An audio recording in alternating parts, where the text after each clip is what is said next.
मत बोल। पर सत्य यही है, सास ससुर भले उठ जाएं, बहुएं भी अपने पति से कह देखना मम्मी ने चाय बनाई हो तो लिया, देख लो।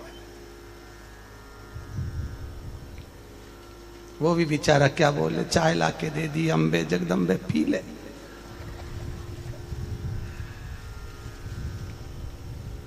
एक पति से पूछा तू मंदिर जाए, क्या करूं जाके, उसको ही देख लूं बहुत है,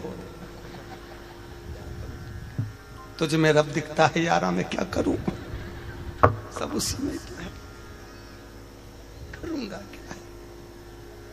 अब पहले जाए, पर बहुएं बच्चों को स्कूल पहुंचाने का समय रहता है, उसके आधे घंटे पहले जागती है बहुएं। कितने घंटे पहले?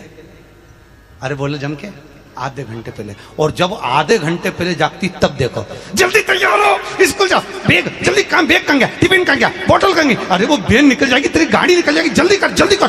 ऐसी अल्लाह, ऐसी चिल्लाए कि बेचारी सांस उठ के आ जाए कि बेटा तू, मैं टिफिन बना दूंगी, तू जाके छोरे के तैयार कर ले, क्योंकि वो तो चाहिए रही थी कि डोकरी उठे। चिल्ला। और अगर सास बोल दे बेटा 1 घंटे पहले जग जाती तो सब काम हो जाता, गलत है क्या? पर नहीं, टाइम पे उठी। और इतना सा सास ने कहा तो बहू का मुंह भगोना हो गया। फिर बोले, फिर दिन भर भगोना बाई, दिन भर मुंह फूला, और जो बोला उसी पे भगोना गिरा। बोले क्या बोला, बोले क्या महाराज। फिर कहा, सास ससुर जो भोजन पहिए, नित नित भोजन पहियो। अगर सास ससुर भोजन कर रहे हो, घर का बुजुर्ग भोजन कर रहा हो, घर का बड़ा भोजन कर रहा हो, अगर कोई आदरणीय भोजन कर रहा हो, भीष्म पितामह ने भीष्म गीता में कहा, कपिल गीता, भीष्म गीता, गर्भ गीता, श्रीमद् भगवत गीता, दत्त गीता, ऐसी कई गीताओं का व्याख्यान है, उसमें एक है भीष्म गीता। सुनिए आपने, भीष्म गीता में भीष्म पितामह ने अर्जुन को ज्ञान उपदेश देते समय कहा था, अर्जुन 4 तरह का भोजन बेकार होता है। कितने तरह का भोजन? 4 तरह का भोजन बेकार होता है। अर्जुन, पहला भोजन, जिस भोजन की थाली को कोई लांग कर गया हो, वो नाली में पड़े हुए कीचड़ के बराबर होता है। भोजन की थाली को कोई लांग गया, वो नाली में पड़े हुए कीचड़ के बराबर है। दूसरे नंबर का भोजन, जिस भोजन की थाली में ठोकर लग गई, पांव लग गया, वो भोजन भ्रष्टा के बराबर होता है। तीसरे नंबर का भोजन, जिस भोजन की थाली में बाल पड़ा हो, केश पड़ा हो, वो दरिद्रता के समान होता है महाराज। और चौथे नंबर का भोजन, अगर पति और पत्नी एक ही थाली में भोजन कर रहे हो तो वो मदिरा के तुल्य होता है। काय के तुल्य है? अरे जम के बोलो, तो तुम्हारा क्या विचार है?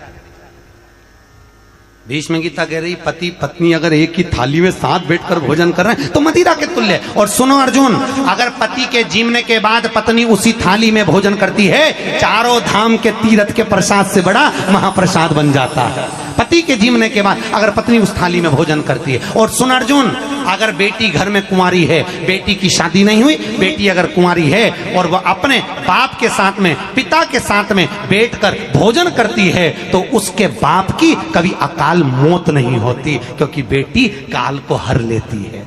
इसलिए बेटी जब तक कुंवारी रहे वो अपने पापा के साथ बैठकर भोजन करे, अपने पिता के साथ में बैठकर भोजन पाए, वो काल का हरण करे।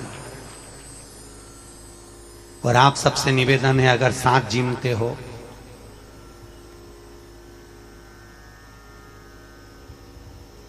वो रोटी तोड़ के तुम्हें चराए, उसको खवा।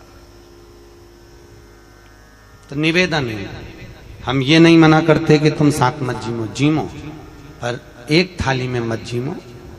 वो भेरू की उदल लगा दो और तुम इधर बैठ जाओ, साथ में मदिरा के तो छूटे ना उसको। कहा रही है माता मीनावती, सास ससुर जो भोजन पहिए, नित नित भोजन पहिए। अगर सास ससुर भोजन कर रहे हैं, घर के बूढ़े बुजुर्ग, घर के बड़े, घर के आदरणीय अतिथि अगर भोजन कर रहा है तो उसको पहले पवाइए, प्रेम से पवाना, खूब लाड लड़ा। खूब आनंद से। पहले की माताएं भोजन कराती थी, पति भी जिमता था तो भी क्या झेलती थी? अरे बोलो तो, पंखा। आज के जमाने में तो वो पति की बात झेल ले वही बहुत बड़ी बात है। पंखा तो जाने दो, पंखा झेल दो, बहुत कठिन। अब महाराज पार्वती मैया विदा हो रही है, नैनों में जल भरा हुआ है। बेटी की विदाई में पत्थर भी रो देता है साथ। बेटी होती ही ऐसी है। मां ने जन्म दिया, पापा ने उसको कॉलेज तक पढ़ाया, खूब पढ़ाया लिखाया। दुकान की शटर दबाकर दुकान बंद कर करके स्कूल छोड़ने गया, कॉलेज भेजा, सब दूर पढ़ने भेजा, सब जगह। हमारा एक निवेदन है इस व्यासपीठ से, अगर आपके पिता ने, आपकी मां ने आपके लिए सब कुछ त्याग दिया, दुनिया के ताने भी सुने, गाली भी सुनी, आपको पढ़ा लिखा कर आगे बढ़ाया है, तो अपने माता पिता को कन्यादान करने का सौभाग्य जरूर देना, जरूर देना। आज का जो समय आ रहा है वो माँ बाप को कन्यादान करने का मौका तक नहीं मिल पा रहा है। अपने माता पिता को कन्यादान करने का सौभाग्य जरूर देना। उसने अगर आपके लिए जीवन न्यौछावर कर दिया तो उसको सौभाग्य मिले, बहुत जरूरी, बहुत जरूरी। महाराज हिमालय राज रो रहे हैं, नैनों से अश्रु बह रहे हैं, चले हैं, बेटी विदा हो रही है। बाबुल भी रोए, बेटी भी रोए, माँ के कलेजे के टुकड़े होए। कैसा जुल्म है हाय हर जाई, कोई जन्म दे कोई ले जाए। बाबुल भी रोए, बेटी भी रोए, माँ के कलेजे के टुकड़े रो रहे। बेटी को विदा करते समय बाप रो रहा है। लोग कहते हैं बेटी की विदाई में सबसे ज्यादा मां रोती है। शिव महापुराण की कथा कहती है कि मां से ज्यादा बेटी की विदाई में बाप रोता है साहब, क्योंकि बेटा मां को प्रिय होता है और बेटी बाप को प्रिय होती है। जब वो जाती है बाप का हृदय रोता है। आधी रात को अपनी पत्नी से कहता है उसकी शादी हो रही है, उसको जो अच्छा लगे ना उसकी पेटी में रख देना, उसकी अटैची में जमा कर दे देना। लाड़ों से पाल पोस कर बड़ा करा है उसको। माँ कहती है मैंने उसको अपना दूध पिलाया है, कैसे भेजूंगी मैं। बेटी जाते समय अपने पापा से गले लगकर कहती पापा मैं जा रही हूं। बाप की आंख में आंसू आ जाते हैं, लाडो तू जा रही है। उसको देखकर बाप की आंखें जल से सिंचित हो जाती है। और याद रखना बहन बेटियां मायके जब तक आती हैं जब तक उसके माँ बाप हैं। मम्मी पापा रहते हैं तो बेटियां दौड़ दौड़ कर आती है पापा से मिलने के लिए, माँ से मिलने के लिए। जिस दिन माँ बाप चले जाते हैं तो बेटियां आना छोड़ देती हैं, मम्मी हमको भी समय नहीं मिलता, पापा वो तो आप हो ना, तो हम दौड़ कर आ जाते हैं।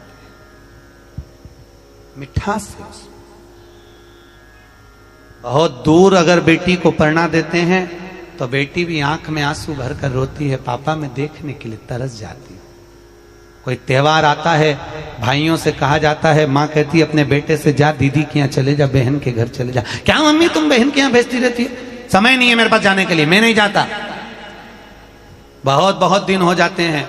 पड़ोसी अगर जा रहा होता है तो माँ एक झोला तैयार कर देती है, उसमें थोड़ा सत्तू रख देती है, थोड़ा सा लड्डू रख देती है, साड़ी रख देती है, जो बेटी को अच्छा लगता है चिवड़ा वो रखकर, और पड़ोसी को कहती है मेरी बेटी वहाँ रहती है, वो दूर गांव में, वो अमरावती, वो जलगांव, वो वहाँ उसके पास लेकर जाना, ये दे देना। बेटी जब झोला लेकर जाती है ना, जब पड़ोसी झोला लेकर जाता है, आवाज लगाता है लाडो तेरे पापा ने, तेरी मम्मी ने ये भेजा है। लाडो दौड़ कर आती है, झोला नहीं देखती, आते सी पूछती है काका मेरे पापा कैसे हैं? काका मेरे पापा की बहुत याद आती है, ससुराल वाले छोड़ते नहीं है। काका वहां रहती थी ना तो पहले भोजन करती थी, यहाँ सब जिम कर चले जाते हैं, मुझसे कोई पूछने वाला नहीं होता, क्या तूने रोटी खाई है? क्या तूने भोजन करा है? काका मेरी माँ की मुझे बहुत याद आती है। काका मेरे बाबा की तबीयत बहुत खराब रहती है, मेरे पिता को देखना, उनको कहना बेटी को बहुत दूर पढ़ना दिया बाबा, कभी तो मिलने आया करो, मेरी याद आती है। त्योहार आता है रक्षाबंधन का, मैं लिफाफे में राखी रखकर भेज देती हूँ।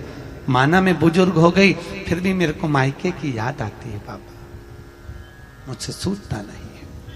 बाबा माए का छूटे तो छूटे कैसे? बाबुल भी रोए बेटी भी रोए, माँ के कलेजे के टुकड़े, कैसा जुलम है हाय हर जाई, कोई जन्म दे कोई ले जाए। बाबुल भी रोए बेटी, नैनों में जल भरा, आंखों में आंसू भर कर कहती बाबा तेरे आंगन की मैं हूं ऐसी चिड़िया रे। बाबा केवल कुछ दिन और रहूंगी, पापा मुझे देखकर दुख मत करना, मैं बोझा नहीं हूं बाबा, तुम मुझे पढ़ा रहे हो लिखा रहे हो पापा, माना मुझे लग रहा है कि मेरे ऊपर खर्चा करे और ये दूसरी जगह चली जाएगी पापा, पर तुम्हारी पढ़ाई जो तुम मुझे पढ़ा रहे हो ना कहीं मैं नाम करूंगी बाबा, कि बाबा तेरे आंगन की मैं हूं ऐसी चिड़िया रे, रात भर बसेरा है सुबह उड़ जाना है। नयन जल भरा, जाते समय बेटी पीछे मुड़कर अपने घर को देखती है। सब लोग कहते हैं गाड़ी आगे बढ़ाओ आगे बढ़ाओ, बेटी पीछे मुड़कर देखती है, पापा इस घर में मैं पल पोस कर बड़ी हुई, आज जा रही हूं, मुझे ये घर पराया सा लगने लगा है। पापा बहुत दूर दे दिया, कभी तो आना। फिर पीछे मुड़कर देखा बेटी ने, मां की ओर देखा और बाप अंदर की ओर जाए। हिमालय राज्य जब अंदर गए, पार्वती दौड़कर आकर फिर गले लग गई, बाबुल मैं जा रही। हिमालय राज ने आंख में आंसू भरकर कहा, लाडो तू कहां जा, सुखी रहे, बाबा तेरे आंगन की मैं हूं ऐसी चिड़िया रे। बाबुल रात भर बसेरा है और सुबह उड़ जाना है। भाई बाबुल है, हिमालय कहते हैं मैं हूं ना, तो क्यों चिंता करती है? पापा पढ़ाने का भी एक तरीका होता है, समझ में आता है? सीधा बेलपत्र और उल्टा बेलपत्र, समझ लेना, बहुत अच्छे से समझिएगा। शिव जी के सम्मुख में शंकर भगवान के शिवलिंग पर जब बेलपत्र चढ़ता है तो बेलपत्र का जो सीधा भाग होता है वो शिव जी के शिवलिंग पर होना चाहिए, उल्टा भाग ऊपर होना चाहिए। बहुत ध्यान से समझना हो। जब नंदीश्वर को बेलपत्र चढ़ाते हो, नंदी जो बाहर होता है उसको बेलपत्र चढ़ाते हो, तो नंदी को दो जगह बेलपत्र चढ़ती है, आपको ध्यान में होगा। पहली बेलपत्र नंदी को जब चढ़ती है तो नंदी के सामने चढ़ती है, तो उसका बेलपत्री का जो डंडी का मुख है वो नंदी की ओर होता है, और बेलपत्री की पत्ती का मुख शंकर जी की ओर होता है। समझ में आ रहा है सबको? डंडी का मुख, जैसे नंदी ऐसे बैठा है तो डंडी का मुख नंदी की ओर होगा, पत्ती का मुख शिव के, और ये सीधी की सीधी नंदी के सामने नीचे रखा जाती है, नंदी के सामने। और एक बेलपत्र जब नंदी के ऊपर चढ़ती है तो डंडी का मुख शिव जी के ऊपर होता है, और इस पत्ती का मुख नंदी के सिर पर नंदी की ओर होता है। ये दोनों में बहुत अंतर है महाराज। जैसे कोई बच्चा कोई कंपटीशन एग्जाम के लिए जा रहा हो या कोई परीक्षा देने के लिए जा रहा हो और पढ़ाई करे, स्मरण करे, तैयारी करे, वो अपनी जगह पर है। और ऐसा नहीं होता कि बच्चे पढ़ते नहीं है या तैयारी नहीं करते हैं। इसके बाद भी अगर उनका इंटरव्यू में पास नहीं होते या एग्जाम में पास नहीं होते तो उसके लिए ये दोनों बेलपत्री बड़ी काम करती है। बहुत ध्यान देना, जो नंदी के सामने बेलपत्र रखकर जाना, शिव जी के सम्मुख में बेलपत्र रखकर जाना, मतलब नंदी के सम्मुख में जब रखाएगी तो डंडी जम के बोलिए कहाँ होना चाहिए? नंदी की ओर, और जब ऊपर रखाएगी तो डंडी शिव की ओर हो। ये दो बेलपत्र रखकर शिव जी का स्मरण कर कर जाएं, कार्य सफलता की ओर बढ़ता है। कोई काम के लिए आप जा रहे हैं तो उसमें सफलता मिल जाती है, उसमें सफलता प्राप्त हो। शिव जी को बेलपत्र चढ़ा रहे हो, जो चिकना भाग है सीधा भाग शिव जी के ऊपर, शंकर भगवान के ऊपर। थाली में अगर शिवलिंग का निर्माण कर रहे हो, पार्थिव शिवलिंग का निर्माण कर रहे हो, तो थाली में जब बेलपत्र रखोगे तो सीधी रखोगे, फिर उसके ऊपर शिवलिंग का निर्माण करो। अगर आप निर्माण करते हैं पार्थिव शिवलिंग का और बनाते हैं बेलपत्र का नीचे, महाराज शंभु शरण।